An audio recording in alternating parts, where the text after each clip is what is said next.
Welcome to our lesson on Dart data types, a crucial aspect of programming in Dart that helps us define the nature of our variables and data.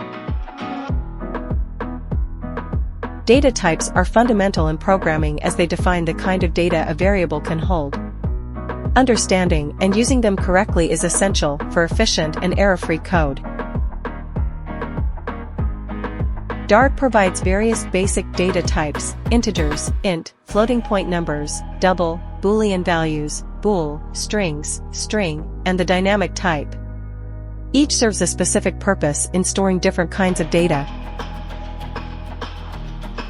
Let's look at examples showcasing how these data types are used in Dart.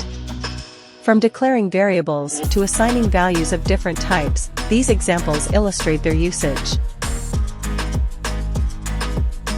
Beyond basic data types, Dart offers complex data structures.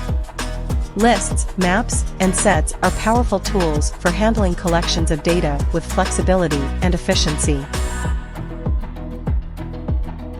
Here are examples demonstrating how lists, maps, and sets are used in Dart.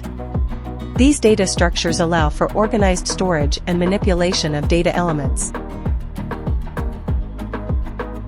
Dart also employs type inference, enabling the compiler to deduce the data type based on the context. This feature streamlines coding by reducing the need for explicit type declarations. As we conclude, data types are the building blocks of a Dart program. A solid grasp of these types and their usage empowers developers to write robust and efficient code. Thanks for watching. Don't forget to like, comment, and share. Also, subscribe to Coder Squad. Happy coding!